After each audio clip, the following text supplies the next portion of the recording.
ಪ್ರಣಮಾಮಿ ಬಹುರ್ಮುಹು. ವೇದಿಕೆ ಮೇಲೆ ಆಸೀನರಾಗಿರುವ ಪರಮ ಪೂಜ್ಯ ಸ್ವಾಮೀಜಿಯವರಿಗೆ, ಆಗಮಿಸಿರುವ ಎಲ್ಲ ಅತಿಥಿಗಳಿಗೆ ಅತ್ಯಂತ ಪ್ರೀತಿಪೂರ್ವಕ ನಮಸ್ಕಾರ. ಸಿಂಧನೂರಿನ ಸಮಸ್ತ ನಾಗರಿಕರಿಗೆ, ನನ್ನ ನೆಚ್ಚಿನ ವಿದ್ಯಾರ್ಥಿ ಬಂಧುಗಳಿಗೂ ಕೂಡ ಪ್ರೀತಿಪೂರ್ವಕವಾದ ನಮಸ್ಕಾರ. ಉತ್ತರ ಕರ್ನಾಟಕದ ಜನತೆ ತುಂಬಾ ಗಟ್ಟಿಗರು ಅಂತ, ಅದು ಸುಳ್ಳಲ್ಲ. ಹೆಚ್ಚು ಕಡಿಮೆ 4 ಗಂಟೆಗೆ ಬಂದವರು ಈಗ 8 ಗಂಟೆ ಆಯ್ತು. ಇನ್ನು ನಾನೊಂದು 20 ನಿಮಿಷ ಮಾತನಾಡಿದ ನಂತರ ಹೆಚ್ಚು ಕಡಿಮೆ 8:30 ಆಗತ್ತೆ ಅಂತ ಇಟ್ಕೊಳ್ಳಿ.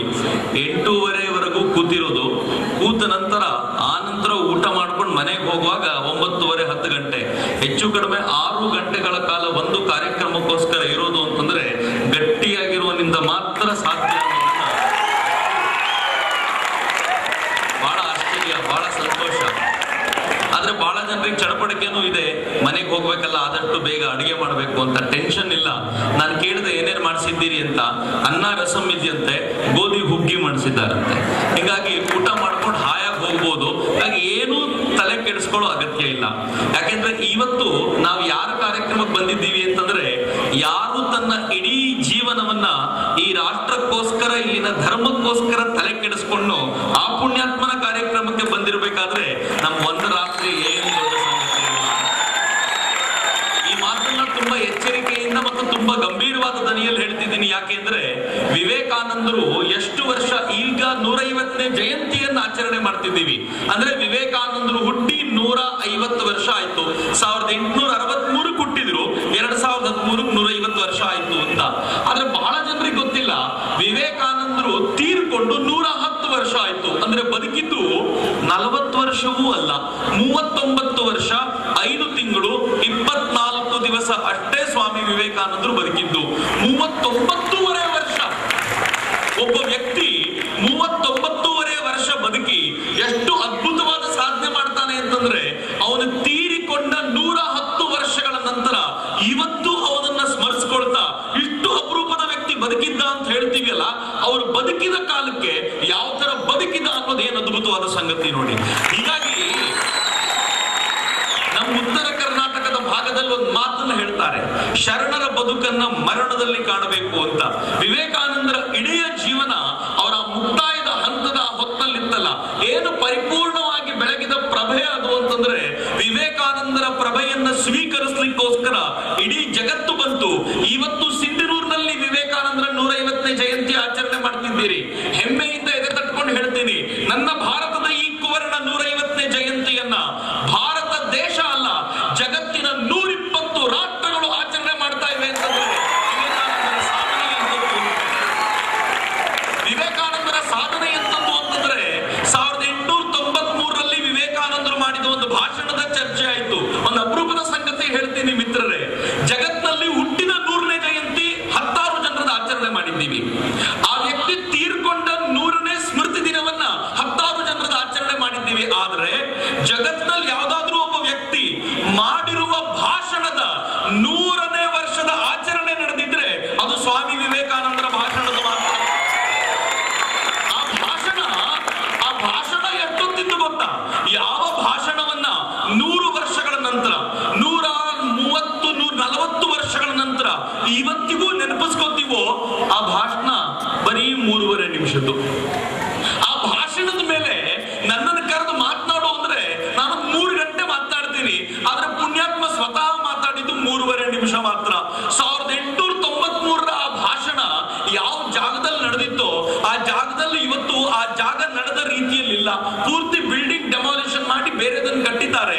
ಆದ್ರೆ ಕಟ್ಟಿದ್ರೂ ಕೂಡ ಅಮೆರಿಕಾದಂತ ಅಮೆರಿಕ, ಜಗತ್ತಿನ ದೊಡ್ಡಣ್ಣ ಅಂತ ಕರೆಯಲ್ಪಡೋ ಅಮೆರಿಕ ಇನ್ಯಾರನ್ನೂ ನೆನಪಿಸ್ಕೊಂಡಿಲ್ಲ. ಅಲ್ಲೊಂದು ಪುಟ್ಟ ಪ್ಲೇಕ್ ಹಾಕಿದ್ದಾರೆ, ಒಂದು ಬೋರ್ಡ್ ಹಾಕಿದ್ದಾರೆ. ಅಲ್ಲಿ ಬೋರ್ಡ್ ಅಲ್ಲಿ ಬರೆದಿದ್ದಾರೆ, ಇದೇ ಜಾಗದಲ್ಲಿ ಸ್ವಾಮಿ ವಿವೇಕಾನಂದರು 1893ರಲ್ಲಿ ಭಾಷಣ ಮಾಡಿದ್ರು ಅಂತ. ಇನ್ಯಾರ ಹೆಸರು ಇಲ್ಲ, ಉಳ್ಕೊಂಡಿರೋದು ಒಂದೇ ಒಂದು ಹೆಸರು, ಅದು ಸ್ವಾಮಿ ವಿವೇಕಾನಂದರದ್ದು. ನಾನು ಅನೇಕ ಕಾಲೇಜುಗಳಿಗೆ ಹೋದಾಗ ಈ ಪ್ರಶ್ನೆ ಯಾವಾಗಲೂ ಕೇಳ್ತೀನಿ, 150 ಆದವರು ವಿವೇಕಾನಂದರು ಇನ್ಯಾರಾದ್ರೂ ಇದ್ದಾರೋ? ನಮ್ಮ ಕಾಲೇಜ್ ಹುಡುಗರು ಕೆಲವರು ಬುದ್ಧಿವಂತರಿದ್ರೆ ಹೇಳ್ತಾರೆ, ಸರ್ ಎಂ ವಿಶ್ವೇಶ್ವರಯ್ಯನವರೆಗೂ 150 ಆಯ್ತು.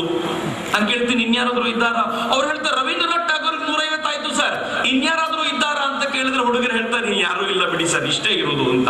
ಆದ್ರೆ ಬಹಳ ಜನರಿಗೆ ಗೊತ್ತಿಲ್ಲ, ನಮ್ಮ ಮುತ್ತಾತನಿಗೂ 150 ಆಯ್ತ್ರಿ, ಅವ್ರ ಅಪ್ಪನಿಗೆ 200 ಆಯ್ತ್ರಿ, ಅವ್ರ ಅಪ್ಪನಿಗೆ 225 230 ಆಗೋಗಿದೆ.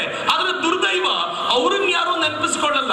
ವಿವೇಕಾನಂದರಂತವ್ರನ್ನ ಮಾತ್ರ ನೆನಪಿಸ್ಕೋತೀವಲ್ಲ ಯಾಕೆ ಅಂತ ಕೇಳಿದ್ದಕ್ಕೆ ಒಂದು ಕಾಲೇಜಿನ ಹುಡುಗಿ ಹೇಳ್ತು, ಸರ್ ನನ್ನ ಮುತ್ತಾತ ಸ್ವಂತಕ್ಕೋಸ್ಕರ ಬದುಕದ, ವಿವೇಕಾನಂದರು ಜಗತ್ತಿಗೋಸ್ಕರ ಬದುಕಿದ್ರು, ಅದಕ್ಕೆ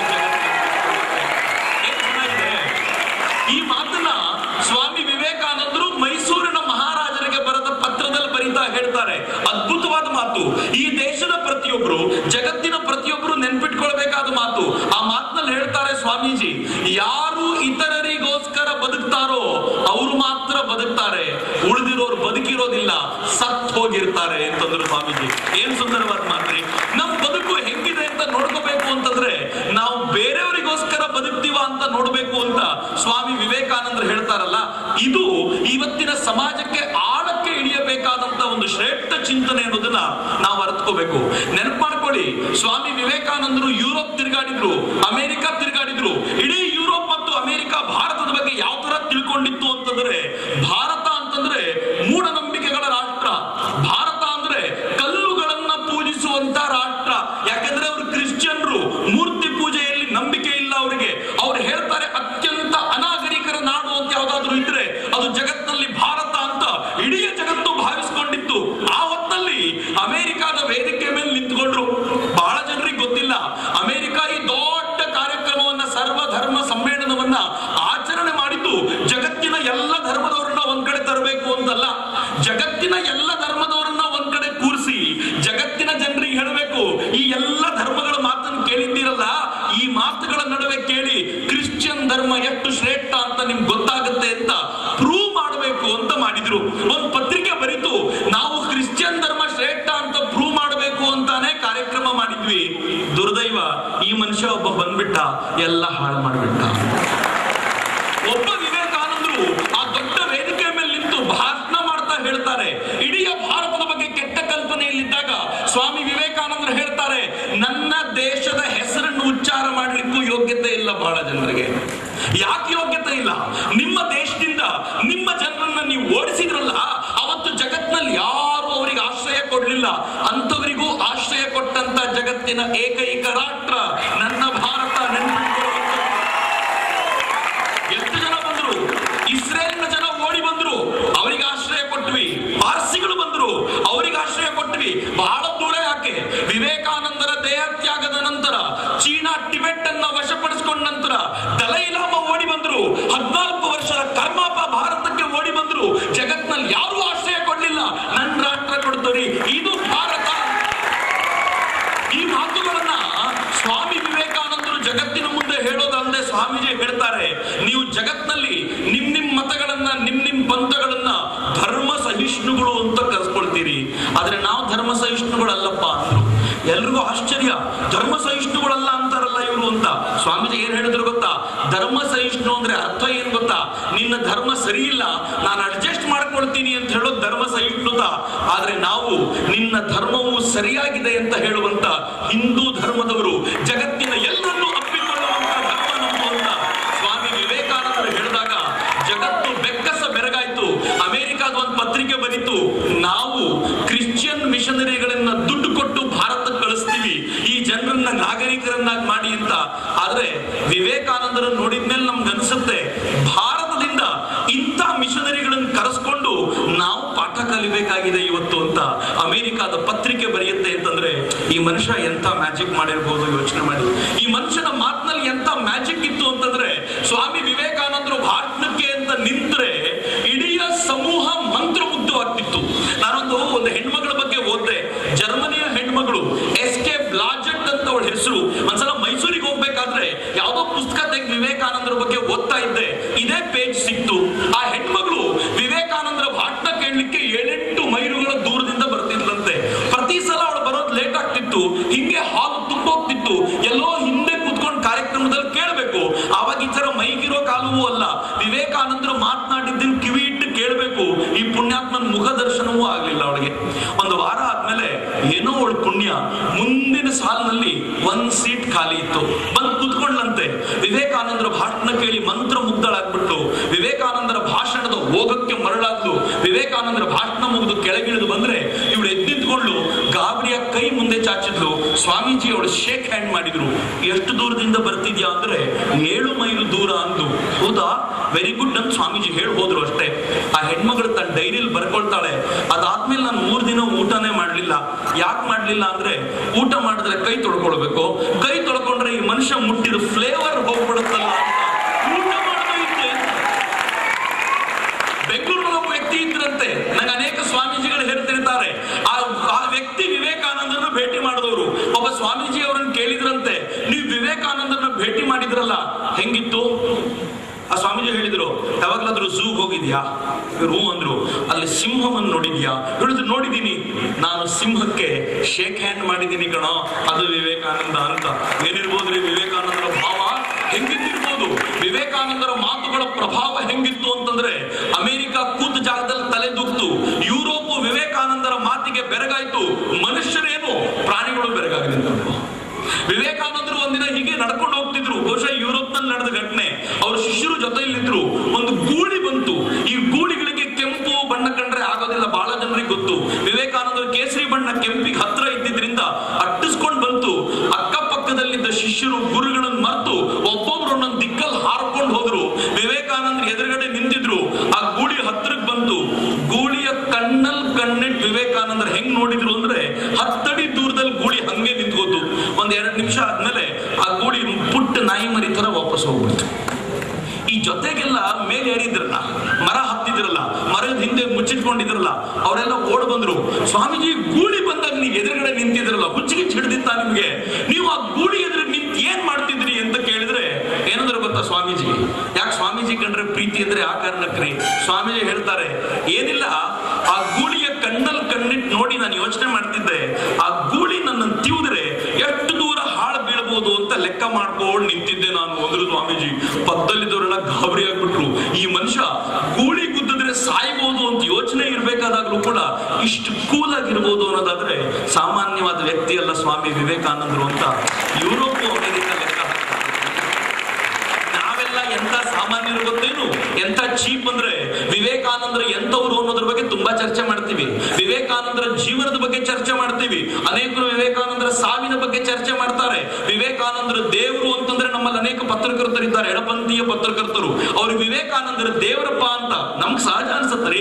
ಅದಕ್ಕೋಸ್ಕರ ಹಾರ ಹಾಕ್ತಿವಿ, ಅವ್ರಿಗೆ ಹೂ ಎರಚ್ತೀವಿ. ವಿವೇಕಾನಂದರ ಕಂಡ್ರೆ ಕೈ ಮುಗಿಬೇಕು ಅನ್ಸುತ್ತೆ, ದೇವ್ರ ಥರ ಅಂತ ಅಂತೀವಿ. ಅವ್ರಿಗೆ ಮೈಯೆಲ್ಲ ಉರಿದೋಗ್ಬಿಡುತ್ತೆ.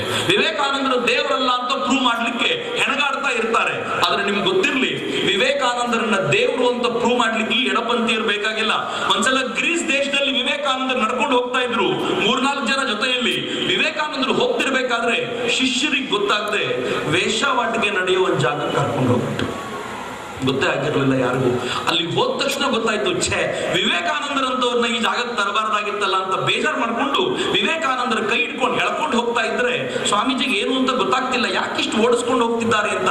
ಆದ್ರೆ ಪಕ್ಕದಲ್ಲಿ ನೋಡಿದ್ರೆ ಒಂದು ಬೆಂಚಿನ ಮೇಲೆ ಒಂದು 3 ಜನ ಹೆಣ್ಮಕ್ಳು ಕೂತ್ಕೊಂಡು ವಿವೇಕಾನಂದರನ್ನ ಚುಡಾಯಿಸ್ತಾ ಇದ್ರು. ಮುದ್ದಾಗಿದ್ದಾರೆ ಮನುಷ್ಯ ನೋಡ್ಲಿಕ್ಕೆ. ಎಂತವ್ರು ಕೂಡ ಇಂಥವ್ರು ಬೇಕು ಅಂತ. ಆಗ್ಲೇ ಒಬ್ರು ಮಾತಾಡ್ತಾ ಹೇಳಿದ್ರಲ್ಲ, ಮದುವೆ ಆಗಬೇಕು ಅಂತ ಕೇಳಿದ್ರು ಅಂತ. ಯಾರಿಗೂ ಬೇಡ ಅನ್ಸುತ್ತೆ ಹೇಳಿ? ಇವತ್ತಂತೂ ಫೇಸ್ಬುಕ್ ನೋಡಿ ಬೇಡದಿರುವ ಮುಖಗಳನ್ನೇ ಮದುವೆ ಆಗ್ಲಿಕ್ಕೆ ತಯಾರಾಗ್ತವೆ ಹೆಣ್ಮಕ್ಳು.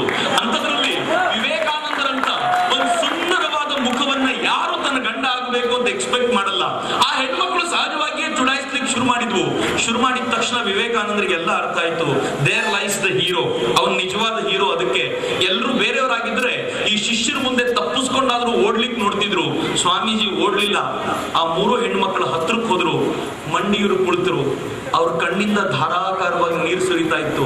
ಸ್ವಾಮೀಜಿ ಹೇಳ್ತಾರೆ, ಅಮ್ಮ ಜಗನ್ಮಾತೆ, ಇವರು ನಿನ್ ರೂಪಗಳೇ, ಆದ್ರೆ ನೀನ್ ಇವ್ರಿಗೆ ಮಾತ್ರ ಯಾಕಿಂತ ಶಿಕ್ಷೆ ಕೊಟ್ಟೆ ತಾಯಿ ಅಂತ ಕಣ್ಣೀರು ಸುರಿಸಿದ್ರೆ ಆ 3 ಜನ ಹೆಣ್ಮಕ್ಳು ವಿವೇಕಾನಂದರಿಗೆ ಮುಖ ತೋರಿಸ್ಲಿಕ್ಕಾಗದೆ ತಮ್ಮ ಮುಖವನ್ನು ಮುಚ್ಕೊಂಡ್ರು.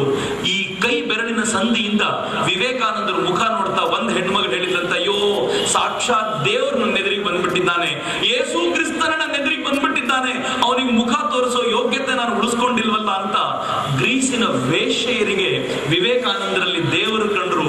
ನಮ್ ದೌರ್ಭಾಗ್ಯ, ಈ ದೇಶದ ಎಡಪಂಥೀಯರಿಗೆ ವಿವೇಕಾನಂದರಲ್ಲಿ ದೇವರ ಕಾಣಲ್ಲ ಅಂದ್ರೆ ಇವರು ಯಾವ ಮಟ್ಟಕ್ಕೆ ಇಳಿದಿದ್ದಾರೆ ಅಂತ ಬಹಳ ನನ್ಗೆ ಬಹಳ ನೋವಾಗುತ್ತೆ. ಆ ಕಾರಣಕ್ಕೋಸ್ಕರ ವಿವೇಕಾನಂದರು ಅಮೆರಿಕ ಮತ್ತು ಯುರೋಪ್ ನಲ್ಲಿ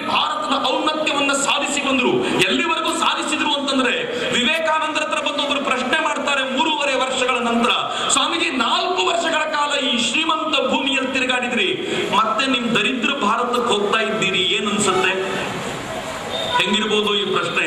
ನಾವಾಗಿದ್ರೆ ಹೌದಪ್ಪ ಏನ್ ಮಾಡೋದು, ನಮ್ ಕರ್ಮ ಹೋಗ್ಲೇಬೇಕಲ್ಲ ಅಂತಿದ್ವೇನೋ. ಆದ್ರೆ ಸ್ವಾಮೀಜಿ ಹೇಳಿದ್ರು, ಹೌದಪ್ಪ, ನನ್ನ ಭಾರತದಿಂದ ಅಮೆರಿಕಾಗ್ ಬರ್ಬೇಕಾದ್ರೆ ನನ್ನ ಭಾರತವನ್ನು ಪೂಜ್ಯ ಭಾರತ ಅನ್ಕೊಂಡಿದ್ದೆ. ಆದ್ರೆ 4 ವರ್ಷಗಳ ಕಾಲ ನಿಮ್ಮ ಭೋಗ ಭೂಮಿಯನ್ನು ತಿರುಗಾಡಿದ ಮೇಲೆ ನನಗೆ ಇವತ್ತು ಅರ್ಥವಾಗ್ತಿದೆ, ನನ್ನ ಭಾರತ ಪೂಜ್ಯ ಭೂಮಿ ಅಷ್ಟೇ ಅಲ್ಲ, ನನ್ನ ಭಾರತದ ಮಣ್ಣಿನ ಕಣಕಣ ಪವಿತ್ರ, ನನ್ನ ಭಾರತದ ಗಾಳಿ ಪವಿತ್ರ, ನನ್ನ ಭಾರತದ ನೀರು ಪವಿತ್ರ, ನನ್ನ ಪಾಲಿಗೆ ತೀರ್ಥ ಕ್ಷೇತ್ರ ಅಂತಿದ್ರೆ ಅದು ನನ್ನ ಭಾರತ ಮಾತ್ರ ಅಂತ ಅಮೆರಿಕಾದ ನೆಲದಲ್ಲಿ ಒಬ್ಬ ವ್ಯಕ್ತಿ ಉಚ್ಚ ಕಂಠದಲ್ಲಿ ಸಾರ್ತಾನೆ ಅಂತಂದ್ರೆ ಈ ದೇಶದ ಹೀರೋ ಯಾರಾಗಬೇಕು ಅಂದ್ರೆ ಆ ವ್ಯಕ್ತಿನೇ. ಆ ವ್ಯಕ್ತಿ ಭಾರತಕ್ಕೆ ಬಂದಂತ ಸ್ವಾಮಿ ವಿವೇಕಾನಂದರು ನಮ್ಮನ್ನು ಹೊಗಳೋ ಒಂದ್ ಮಾತು ಆಡ್ಲಿಲ್ಲ ರೀ. ಅವ್ರು ಹೇಳಿದ್ರು, ಎಂತ ಶ್ರೇಷ್ಠ ವಾರಸಿಗೆಯವ್ರಿ ನೀವು, ಎಂಥ ಪರಂಪರೆಯವ್ರು ನೀವು, ನೆನಪಿಸ್ಕೊಳ್ಳಿ ನಿಮ್ ಪರಂಪರೆ ಯಾವುದು ಅಂತ ಕೇಳ್ತಾರೆ. ಯೋಚನೆ ಮಾಡಿ, ನಮ್ ಪರಂಪರೆ ಯಾವುದು? ನಮ್ ಪರಂಪರೆ ಹೇಳಿ ಭಾರತೀಯರ ಪರಂಪರೆ ಅಲ್ಲ, ನಮ್ ಪರಂಪರೆ ತ್ಯಾಗದ ಪರಂಪರೆ. ಇವತ್ತು ಭಾರತೀಯರು ಅಂತಂದ್ರೆ ಯಾವನು ಎದೆ ತಗ್ಗಿಸಿ ನಿಲ್ಲಬೇಕಾಗಿಲ್ಲ, ಎದೆ ಎತ್ಕೊಂಡು ಹೇಳಬೇಕು ನಾನು ಭಾರತೀಯ. ಯಾಕೆ ಗೊತ್ತೇನು? ಇದ್ದಿದ್ದೆಲ್ಲವನ್ನು ಸಮಾಜಕ್ಕೋಸ್ಕರ ತ್ಯಾಗ ಮಾಡಬಲ್ಲಂತ ಜಗತ್ತಿನ ಮೊತ್ತ ಮೊದಲ ಆದರ್ಶವನ್ನು ತೋರಿಸಿಕೊಟ್ಟವರು ನಾವು. ವಿಶ್ವಾಮಿತ್ರನ ಪರಂಪರೆ ನಮ್ದು. ರಾಜನಾಗಿದ್ದವನವನು ಬ್ರಹ್ಮರ್ಷಿ ಆಗಬೇಕು ಅನ್ನೋ ಕಾರಣಕ್ಕೋಸ್ಕರ ಇಡೀ ರಾಜ್ಯವನ್ನ ತ್ಯಾಗ ಮಾಡಿದ, ಭಗವಂತನಿಗೋಸ್ಕರ ತನ್ನನ್ನು ತಾನು ಸಮರ್ಪಿಸಿಕೊಂಡ ಈ ಆದರ್ಶ ನಮ್ದು. ಬುದ್ಧನ ಆದರ್ಶ ನಮ್ದು. ಯಾವ ಬುದ್ಧ ಬಯಸಿದ್ದಿದ್ರೆ ಇಡೀ ಜಗತ್ತಿಗೆ ಒಡೆಯನಾಗಬಹುದಾದಂತ ಸಾಮರ್ಥ್ಯ ಇತ್ತು. ಇದ್ದಕ್ಕಿದ್ದಂತೆ ಅರ್ಧರಾತ್ರಿಯಲ್ಲಿ ತನ್ನ ರಾಜ್ಯವನ್ನ ಬಿಟ್ಟು ಹೋದ. ಹೆಂಡತಿ ಮತ್ತು ಮುದ್ದಾದ ಮಗುವನ್ನು ಬಿಟ್ಟ. ಯಾತಕ್ಕೋಸ್ಕರ ಬಿಟ್ಟ? ಜಗತ್ತಿಗೆ ಬೆಳಕನ್ನ ಕೊಡಬೇಕು ಅನ್ನೋ ಕಾರಣಕ್ಕೋಸ್ಕರ ಬಿಟ್ಟ. ಅವನ ಪರಂಪರೆ ನಮ್ದು. ಹೆಮ್ಮೆ ಪಟ್ಕೊಂಡು ಎದೆ ತಟ್ಕೊಂಡು ಹೇಳಬೇಕು, ಹೇಡಿಗಳ ನಾಡಲ್ಲ ಭಾರತ, ಸಮಾಜಕ್ಕೋಸ್ಕರ ತ್ಯಾಗ ಮಾಡಬಲ್ಲಂತ ಶ್ರೇಷ್ಠ ಪರಂಪರೆ ಭಾರತ ಅಂತ ಯಾವತ್ತು ಈ ದೇಶದ ತರುಣರು ಎದೆ ತಟ್ಕೊಂಡು ಹೇಳ್ತಾರೋ ಅವತ್ತು ಸ್ವಾಭಿಮಾನಿ ಭಾರತ ನಿರ್ಮಾಣ ಆಗುತ್ತೆ. ಇವತ್ತಿನ ಭಾರತವನ್ನ ಸ್ವಾಭಿಮಾನಿ ಭಾರತ ಅಂತ ಕರಿತೀರೇನು? ಯಾವುದು ಸ್ವಾಭಿಮಾನಿ ಭಾರತ? ಸ್ವಾಮಿ ವಿವೇಕಾನಂದರನ್ನ ತಿಲಕರು ಕೇಳ್ತಾರೆ, ಸ್ವಾಮೀಜಿ ನೀವು ತುಂಬಾ ಅದ್ಭುತವಾದ ಶಕ್ತಿ ಉಳ್ಳವರು, ನೀವ್ ಯಾಕೆ ಭಾರತಕ್ಕೆ ಸ್ವಾತಂತ್ರ್ಯ ಕೊಡಿಸಬಾರದು ಅಂತ ಕೇಳಿದ್ರೆ ವಿವೇಕಾನಂದರು ಹೇಳ್ತಾರೆ, ನಾನು ಮನಸ್ಸು ಮಾಡಿದ್ರೆ 24 ಗಂಟೆಗಳೊಳಗೆ ಸ್ವಾತಂತ್ರ್ಯ ಕೊಡಿಸಬಲ್ಲೆ. ಆದ್ರೆ ನಿಮ್ ದೇಶದಲ್ಲಿ ಸ್ವಾತಂತ್ರ್ಯದ ಜವಾಬ್ದಾರಿ ಹೊರಬಲ್ಲ ಮನುಷ್ಯರಲ್ಲಿದ್ದಾರಪ್ಪ. ಏನ್ ಪ್ರಶ್ನೆ ರೀ ಸ್ವಾಮೀಜಿ ಕೇಳಿದ್ರು? ಸ್ವಾಮೀಜಿ ಕೇಳ್ತಾರಲ್ಲ, ಈ ದೇಶದ ಚಿತ್ರಣವನ್ನ, ಇತಿಹಾಸವನ್ನ ಬದಲಾಯಿಸ್ತೀನಿ, 100 ಜನ ತರುಣರನ್ನ ಕೊಡಿ, ಬೇಕಾದಷ್ಟು ತರುಣರು ನಾವಿದ್ದೀವಿ. ಇಲ್ಲಿ ಮನಸ್ಸು ಮಾಡಿದ್ರೆ ಸಿಂಧನೂರಿನಲ್ಲಿ 5,000 ತರುಣರನ್ನ ಕಲೆ ಹಾಕೋದು ದೊಡ್ಡ ಸಂಗತಿ ಅಲ್ಲ. ಆದ್ರೆ ಸ್ವಾಮೀಜಿ ಕೇಳಿದ 100 ಜನ ಅವತ್ ಯಾಕೆ ಸಿಗ್ಲಿಲ್ಲ ಅಂದ್ರೆ ಅವ್ರು ಕೇಳಿದ್ದು ನಮ್ಮ ನಿಮ್ಮಂತ ತರುಣರನ್ನಲ್ಲ. ಸ್ವಾಮೀಜಿ ಮನಸ್ಸಿತ್ತು, ಅವ್ರದೊಂದು ಮಾತಿದೆ, ತಾಕತ್ತಿದ್ರೆ ಬರ್ಕೊಳ್ಳಿಯ ಮಾತನ್ನ. ಸ್ವಾಮಿ ವಿವೇಕಾನಂದರು ಹೇಳ್ತಾರೆ, ನನಗೆ ಬೇಕಾಗಿರೋ ತರುಣರು ಎಂತವ್ರು ಅಂತಂದ್ರೆ ಕಬ್ಬಿಣದಂತ ಮಾಂಸಖಂಡ ಇರಬೇಕು, ಉಕ್ಕಿನಂತ ನರಮಂಡಲ ಇರಬೇಕು, ಮಿಂಚಿನಂತ ಬುದ್ಧಿಶಕ್ತಿ ಇರಬೇಕು. ಅವನು ವಿಲ್ ಪವರ್ ಹೆಂಗಿರ್ಬೇಕು, ಮನಸ್ಸಿನ ಶಕ್ತಿ ಹೆಂಗಿರ್ಬೇಕು ಅಂದ್ರೆ ಅಲ್ಲಿ ನೋಡು ಗುಡ್ಡ ಅಂದ್ರೆ ಅವನು ಗುಡ್ಡ ನೋಡಬಾರ್ದಂತೆ, ಮರು ಪ್ರಶ್ನೆ ಕೇಳ್ಬೇಕಂತೆ, ಪುಡಿ ಮಾಡ್ಬೇಕಾ ಸ್ವಾಮೀಜಿ ಅದನ್ನ ಅಂತ. ಈ ವಿಲ್ ಪವರ್ ಏನ್ ತಾಕತ್ರಿ ಅದು? ನಾನು ತರುಣರಿಗೆ ಚಾಲೆಂಜ್ ಕೊಡೋದುಂಟು ಯಾವಾಗಲಾದ್ರು. ಏನ್ ಆಗಬೇಕು ಅಂತ ಕೇಳಿದ್ರೆ ಒಬ್ಬ ಇಂಜಿನಿಯರ್ ಆದ್ರೆ ಸಾಕು ಅಂತಾರೆ. ನಾನು ಇತ್ತೀಚೆಗೆ ಬಸವರಾಜ್ ಪಾಟೀಲ್ ಸೇಡಮೂರ್ ಜೊತೆ ಮಾತನಾಡ್ತಿದ್ದೆ. ಒಂದು ಕಾಲೇಜಿಗೆ ಹೋಗಿ ಅವ್ರು ಯಾರನ್ನೋ ಕೇಳಿದ್ರು. ಒಬ್ಬ ಹುಡುಗ ಬಂದ ಅವ್ರ ಹತ್ರ, ಇನ್ಫ್ಯಾಕ್ಟ್ ನನಗೆ ತುಂಬಾ ಬಡವ, ನನಗೆ ಸಹಾಯ ಮಾಡಿ ಅಂತ ಕೇಳಲಿಕ್ಕೆ ಬಂದ. ತುಂಬಾ ಒಳ್ಳೆ ಪರ್ಸೆಂಟೇಜ್ ತಗೊಂಡಿದ್ದ. ಅವನ ಪತ್ರದಲ್ಲಿ ಬರ್ದ, ನನ್ನ ಜೀವನದ ಗುರಿ ಅಂದ್ರೆ BBM ಪಾಸ್ ಮಾಡೋದು ಅಂತ ಬರ್ಕೊಂಡ. ಇವ್ರು ಹತ್ತಿರಕ್ಕೆ ಬಂದಾಗ ಅವ್ನು ಕೇಳಿದ್ರು, BBM ಪಾಸ್ ಮಾಡಿದ್ಮೇಲೆ ಸತ್ತೋಗ್ಬಿಡ್ತೀಯಾ? ಅವ್ನು ಕೇಳಿದ, ಯಾಕೆ ಹಿಂಗ್ ಕೇಳ್ತಿದ್ದೀರಿ? ಜೀವನದಲ್ಲಿ ಗುರಿ ಮುಟ್ಟಿದ್ಮೇಲೆ ಮುಂದೇನು ಇಲ್ಲ, ಸತ್ತೋಗ್ಬೇಕು ಅಂತ ಅರ್ಥ. BBM ಪಾಸ್ ಮಾಡೋದೇ ನಿನ್ ಗುರಿ ಆದ್ಮೇಲೆ, ಇನ್ನು ಮುಟ್ಟಿದ್ಮೇಲೆ ಇನ್ನು ಬದುಕೋದು ಯಾಕೆ, ಸತ್ತೋಗ್ಬಿಡು ಅಂದ್ರು. ಅವ್ರಿಗೆ ಆಗ ಅರ್ಥ ಆಗ್ಲಿಲ್ಲ ಅವನಿಗೆ. ಅವ್ರು ಮುಂದುವರೆಸಿ ಹೇಳಿದ್ರು, ನಿನ್ ಜೀವನದ ಗುರಿ ಎಂತದ್ದಿರ್ಬೇಕು ಅಂತಂದ್ರೆ ಆ ಗುರಿ ಮುಟ್ಲಿಕ್ಕೆ ಇದೊಂದು BBM ಒಂದು ಮೆಟ್ಟಿಲಾಗಬೇಕೇ ಹೊರತು ಇದೇ ಗುರಿ ಆಗಬಾರದು ಕಣಯ್ಯ. ನನ್ನ ದೇಶದ ತರುಣರು ನಾನು ಮಾತನಾಡಿಸಿದ್ರೆ ನನ್ ಬಹಳ ಹೊಟ್ಟೆ ಉರಿಯುತ್ತೆ. ಏನಾಗಬೇಕು ಜೀವನದಲ್ಲಿ ಅಂದ್ರೆ BE ಮಾಡಬೇಕು, ಎಲ್ಲೋ ಒಂದು ಕೆಲಸ ಸಿಕ್ಕರೆ ಸಾಕು. ನಾನು ಡಾಕ್ಟರ್ ಮಾಡಬೇಕು, ಯಾವ್ದೋ ಒಂದು ನರ್ಸಿಂಗ್ ಹೋಮ್ ಅಲ್ಲಿ ಕೆಲಸ ಮಾಡಿದ್ರೆ ಸಾಕು. ನನಗೊಂದು ಕೆಲಸ ಎಲ್ಲಾದ್ರೂ ಸಿಕ್ಕಿದ್ರೆ ಸಾಕು. ಈ ಬೇಡೋ ಚಾಳಿ ಈ ದೇಶದ ತರುಣ ತರುಣಿಯರ ಒಳಗೆ ಹೋಗ್ಬಿಟ್ಟಿದ್ಯಲ್ಲ, ಸ್ವಂತದ ಕಾಲ್ ಮೇಲೆ ನಿಲ್ಲುವಂತ ತಾಕತ್ತನ್ನು ಈ ದೇಶ ತುಂಬಲೇ ಇಲ್ವಲ್ಲ. ಸ್ವಾತಂತ್ರ್ಯ ಬಂದ 65 ವರ್ಷ ಆಯ್ತು. ನಾನು ತರುಣರಿಗೆ ಚಾಲೆಂಜ್ ಮಾಡ್ತೀನಿ, ನಿಮ್ ಜೀವನದ ಗುರಿ ಏನು ಅಂದ್ರೆ ವಿವೇಕಾನಂದರು ಯೌವನದ ಡೆಫಿನೇಷನ್ ಕೊಡ್ತಾರಲ್ಲ, ಅದರ ಹತ್ರಕ್ಕೆ ಹೋಗೋ ಪ್ರಯತ್ನ ಮಾಡ್ತೀನಿ ಸರ್. ಅದಕ್ಕೋಸ್ಕರ